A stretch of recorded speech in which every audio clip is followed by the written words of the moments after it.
Hi everyone, this is Ray at Whitney Auto in Fredericksburg, Virginia, where we specialize in Mazda vehicles. Now we've been making a series of videos on the RX8 and people have been asking what should I look for when I'm buying an RX8, so we've made this video here.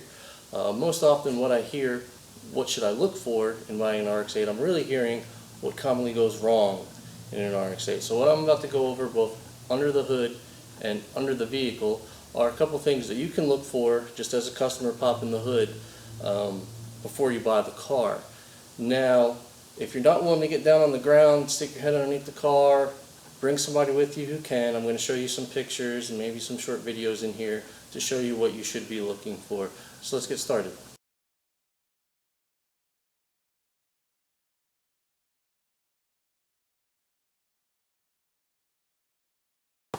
Walking around the exterior of the vehicle, you're going to want to make sure you don't have any major signs of body damage, dings, dents, scrapes, or repainting.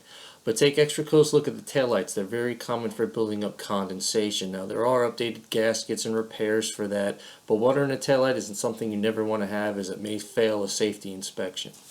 With your parking lights on, you may notice that two little bulbs here that often get overlooked during the refurbishing process of a used vehicle are the marker light and the corner light. Just make sure they work on both sides.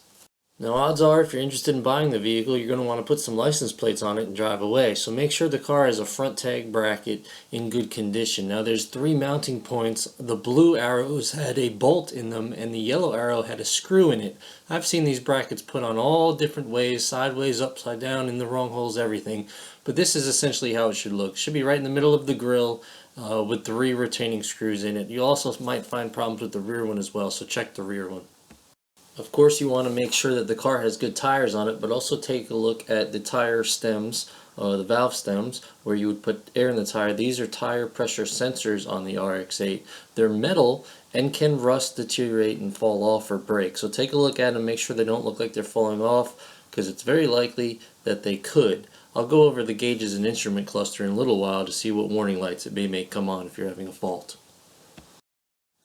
While you're outside the vehicle, pop open the trunk and see if you have a spare tire. That spare tire was optional. It's a pretty expensive option and it's a great thing to have.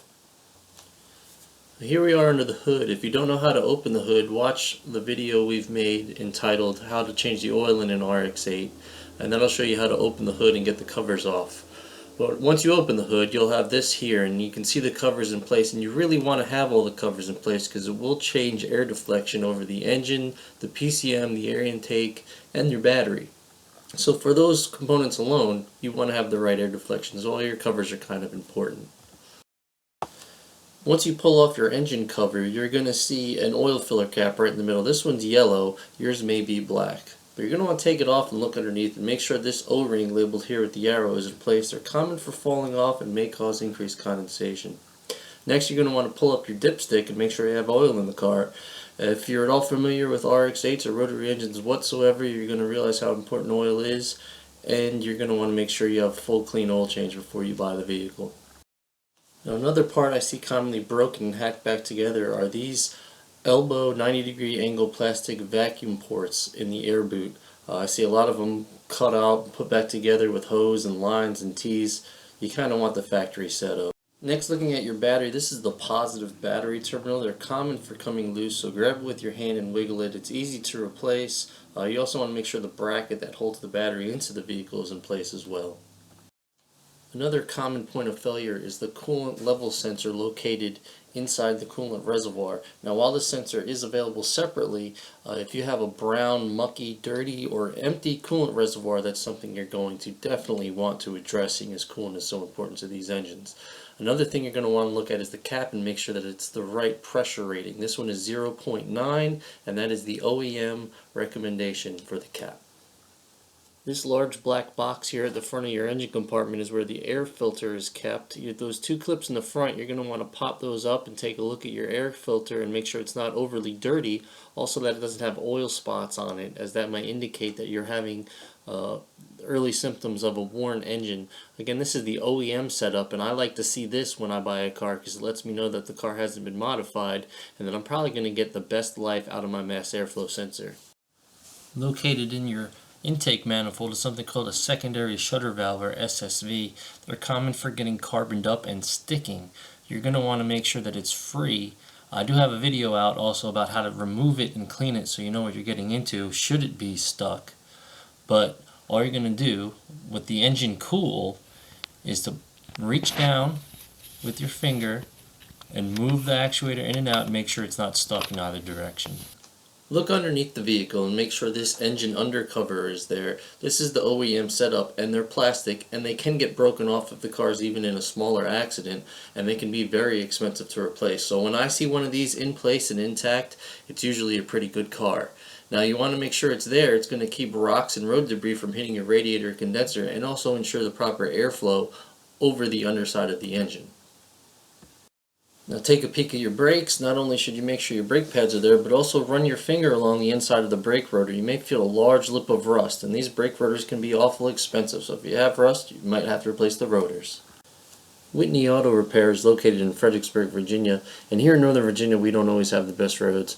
A suspension component on the RX8 I see fail pretty commonly are the rear struts. You're going to want to look at the rear struts where it's labeled here with the blue arrow and make sure you don't have a lot of oil buildup from the strut actually leaking out. Engine mounts are a common point of failure, especially on the automatic transmission vehicles. This one here in this picture is obviously broken. You can probably take a peek at them if you turn the wheel all the way to the left or the right and look into the wheel well. If you see it there and it looks like it's sagging greatly, they'll probably need to be replaced also. Now towards the center of the vehicle, underneath, is probably the most expensive common point of failure on an RX8. This is your main catalytic converter. You're going to want to take a look at that if possible. Make sure that the connector from the O2 sensor hasn't started to melt. These catalytic converters normally operate over 1600 degrees. Now if after the car's been running you stick your head underneath and you see it glowing red, it's clogged and it'll need to be replaced. Let's move inside the car now. We're going to take a look at the instrument cluster. Illuminated here are all your warning lights on an automatic transmission car. They will be very similar to a manual transmission car, however you won't get that AT or that park reverse neutral drive over there on the right hand side. You're going to be looking for any warning lights. There's some commonly misdiagnosed ones. That's your steering wheel light. May be a problem with your steering angle sensor or the alignment on the car. That's your tire pressure light. Means either your tire pressure is low or you have a bad tire pressure sensor most frequently. And that one there isn't a fog light. It's the auto leveling headlights. Means there's a malfunction. It's not a normal light. The last one here that I want to make note of is your coolant level sensor light. Like I said before, there's a sensor in the tank that'll tell you that. The light's only going to come on if the coolant is low or there's a problem with the sensor. All of those lights you see illuminated don't normally come on unless there's a problem, so don't let anybody tell you otherwise. Now let's see what it'll start like when the engine's in good running order. As you can see, it starts right up. Temperature gauge is cold, but it runs smooth. You're going to want a similar startup hot. If the car doesn't start hot, odds are you have an engine problem.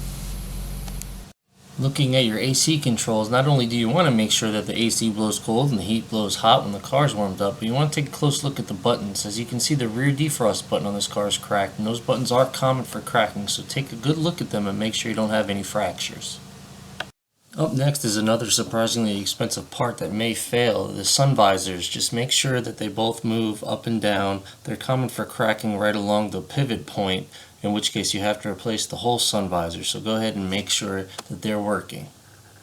Now I'm going to leave you at the end of this video with a short clip of a well-conditioned running engine in good shape, so you can use it as a point of reference to see what the engine should sound like when it's running. So if you hear anything besides what you're about to hear and see, then you might have something going on. Now, as I said early in the video, I recommend that you bring somebody with you who's willing to crawl underneath the car and take a look at it, get their hands dirty, and see what's going on. I do offer pre-purchase checkouts if you live in the Northern Virginia area or you're just planning on buying a car in the Northern Virginia area. I'd be more than happy to work with you. The website's www.whitneyautorepair.com. And one last note, if you're buying an RX8, maintenance records are great. So if you have regular oil change and they have maintenance of it, go ahead and get copies of that. Coolant changes are even better. Thanks for watching. WhitneyAutoRepair.com.